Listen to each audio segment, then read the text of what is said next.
Excella Education Study in USA assured scholarship. Contact 9881 నమస్తే, welcome to I dream. నేను లక్ష్మీ దుర్గా. ఆంధ్రప్రదేశ్ లో YCP ప్రభుత్వం అధికారంలోకి వచ్చిన తర్వాతే 90% మంది మహిళలకు సంక్షేమ ఫలాలు అందాయని, అలాగే మహిళా సాధికారతలో ఏపీ నంబర్ 1 గా ఉందని వైసీపీ చెప్తోంది. సో ప్రతిపక్షాలు దీనిపైన మహిళా సాధికారత అనేది జరగడం లేదని, కానీ మహిళలకి సంక్షేమ ఫలాలు అందడం లేదంటూ రకరకాల విమర్శలు ప్రతిపక్షాల నుంచి వస్తున్నాయి. అసలు వైసీపీ అధికారంలోకి వచ్చిన తర్వాత మహిళలకు ఎటువంటి సంక్షేమ ఫలాలు అందాయి? ప్రస్తుత ఇదే అంశాలపై మనతో మాట్లాడడానికి ప్రముఖ అనలిస్ట్ కృష్ణరాజు గారు ఉన్నారు. మాట్లాడదాం. సార్ నమస్తే. సార్ నమస్తే అమ్మా లక్ష్మీ గారు.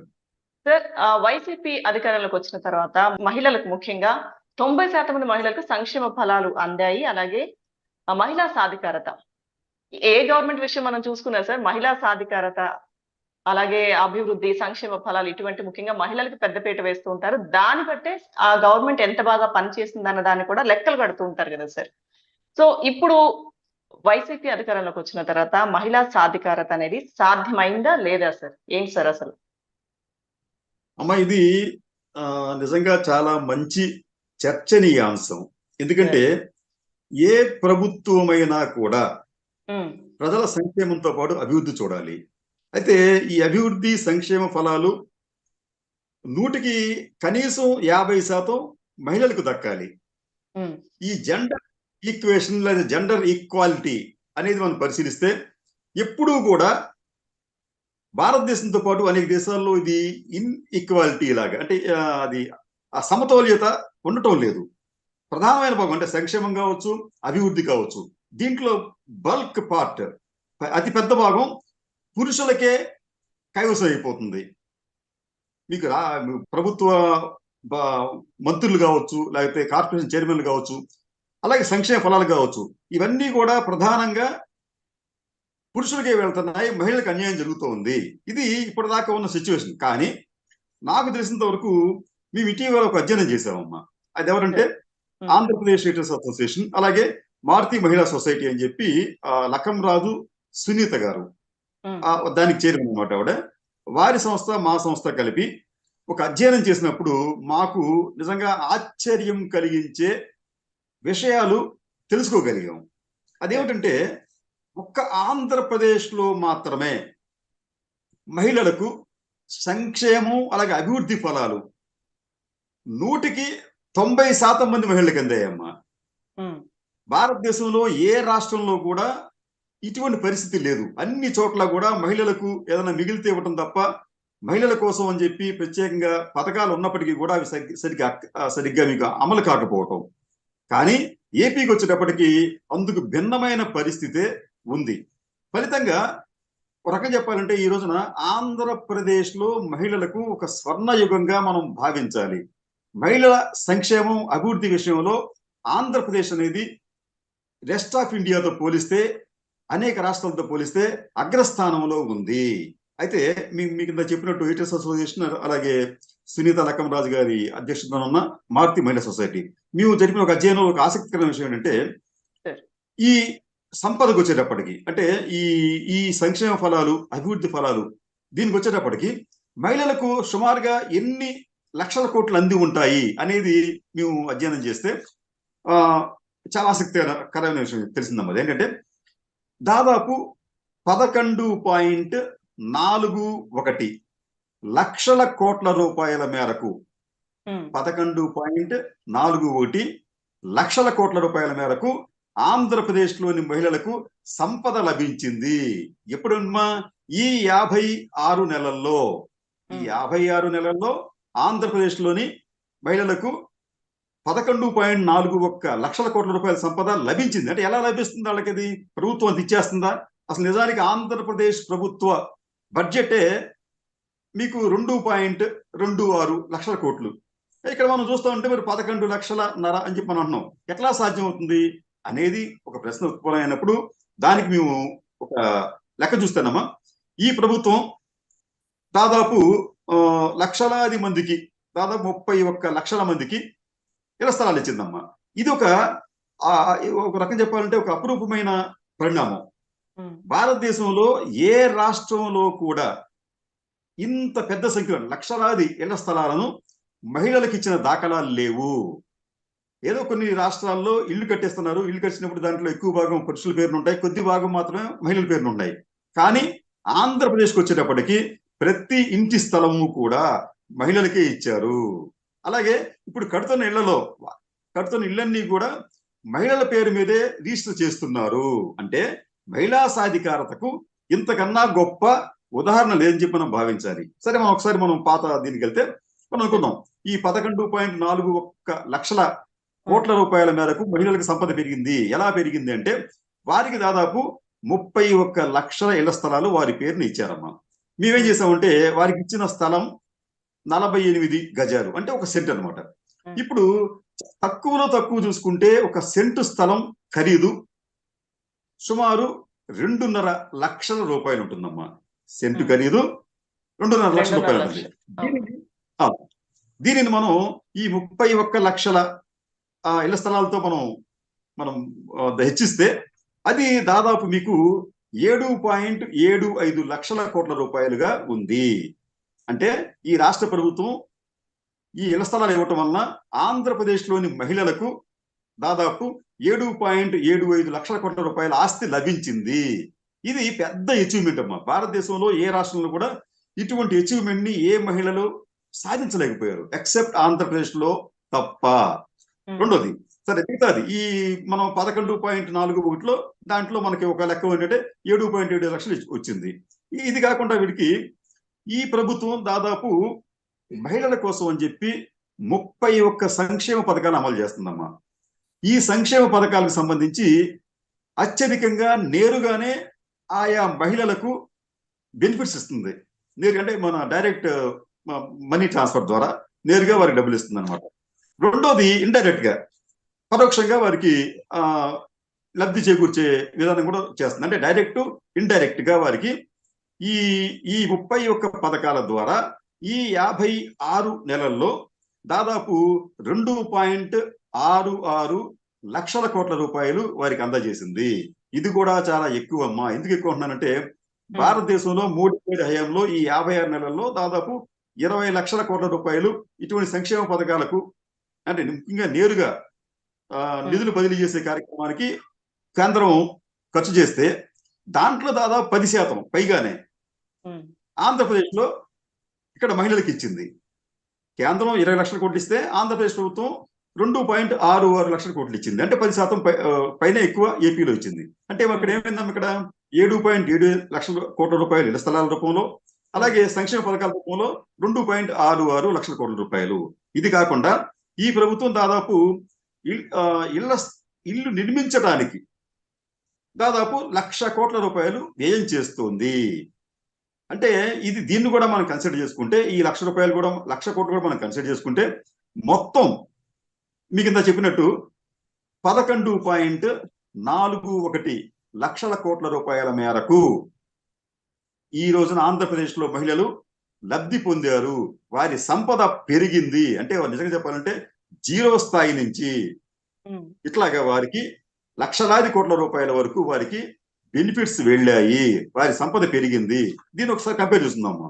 మనం అనుకున్నట్టు ఈ 11.41 లక్షల కోట్ల రూపాయలు ఎంత అంటే చాలా పెద్ద అమౌంట్ ఇది. ఎందుకు నేను ఈ విషయం చెప్తున్నానంటే మన ఆంధ్రప్రదేశ్ బడ్జెట్ ఉందమ్మా, అది మీకు ఇంత చెప్పినట్టు సుమారుగా 2.25-26 లక్షల కోట్ల రూపాయలు అది ఆంధ్రప్రదేశ్ బడ్జెట్. అలాగే మీకు తెలంగాణకు వచ్చేటప్పటికి 2.24 లక్షల కోట్ల రూపాయలు, కర్ణాటకకు వచ్చేటప్పటికి 3.27 లక్షల కోట్ల రూపాయలు, తమిళనాడుకు వచ్చేటప్పటికి 3.6 లక్షల కోట్ల రూపాయలు. అంటే దక్షిణాదిన ఉన్న ఈ 4 పెద్ద రాష్ట్రాల బడ్జెట్ కన్నా కూడా ఎక్కువ మొత్తాన్ని ఆంధ్రప్రదేశ్ ప్రభుత్వం వివిధ సంక్షేమ పథకాల ద్వారా తన రాష్ట్రంలోని మహిళలకు అందజేసింది.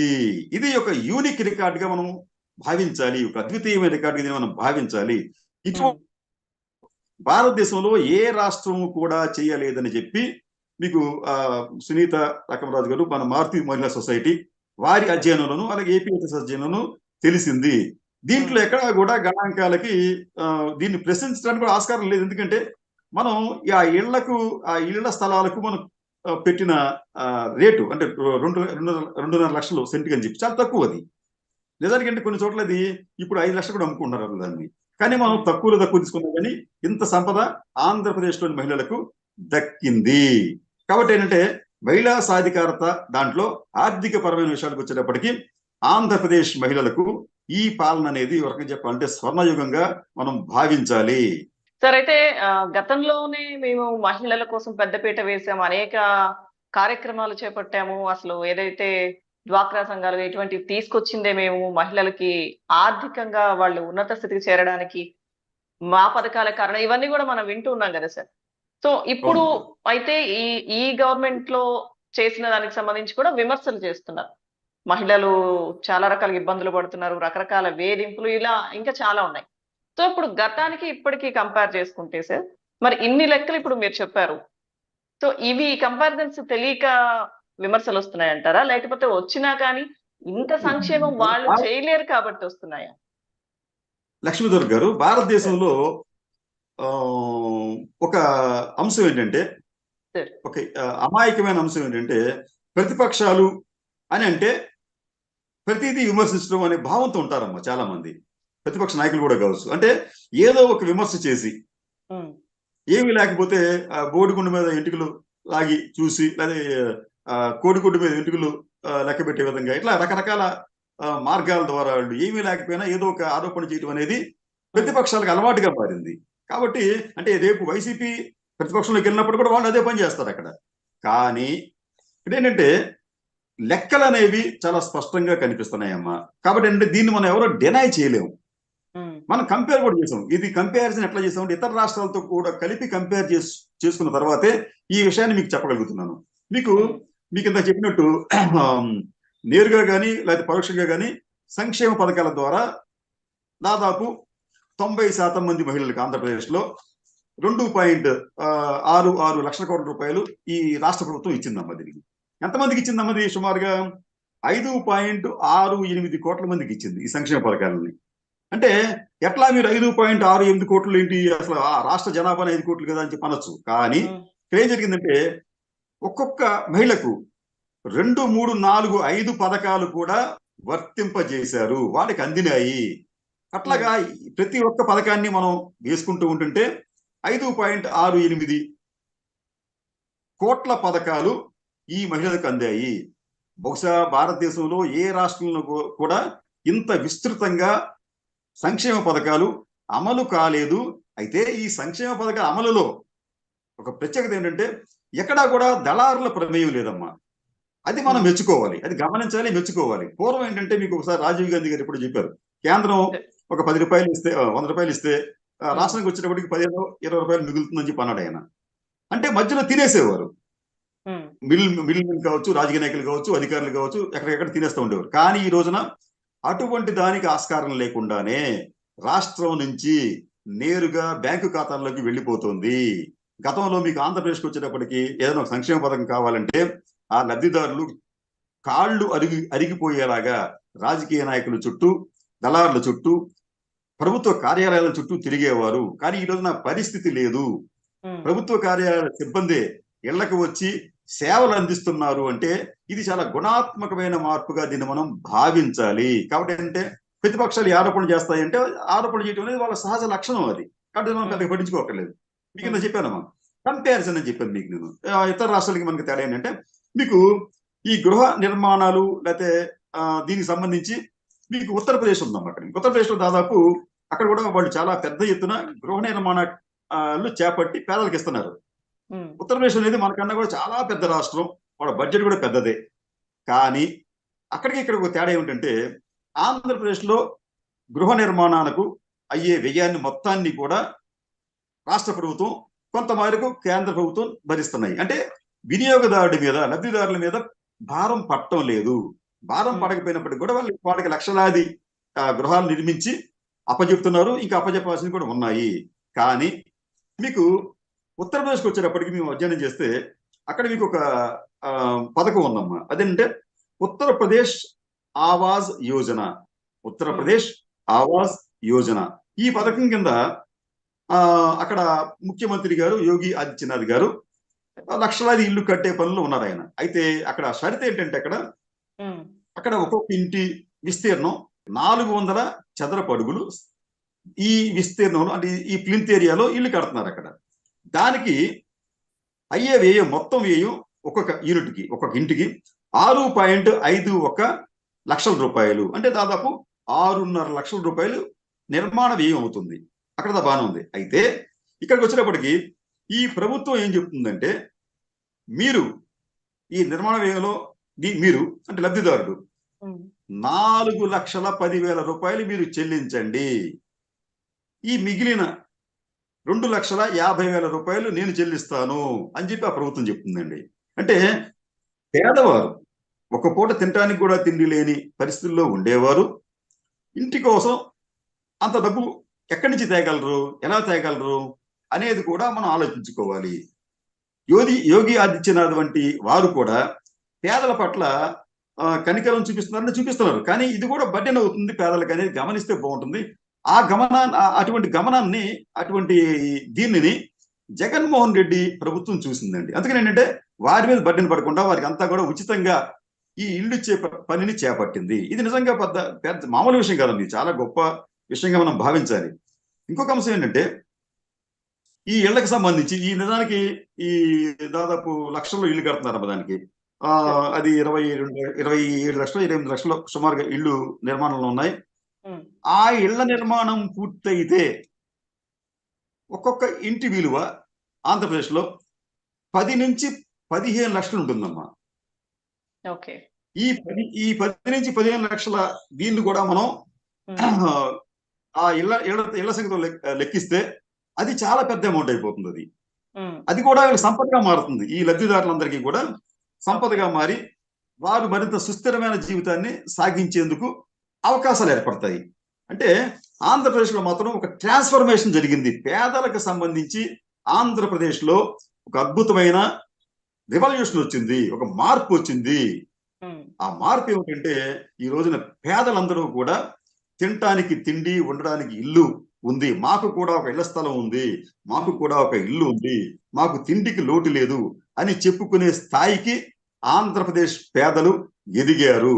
ఈ ఆంధ్రప్రదేశ్ పేదలు, కోట్లాది మంది ఉన్న ఈ పేదలు పేదరికం నుంచి బయటకు వచ్చి దిగువ మధ్య తరగతి శ్రేణిలోకి చేరారు. ఇది నిజంగా ఒక గొప్ప అచీవ్మెంటే, ఎవరు కాదన్నప్పటికీ కూడా.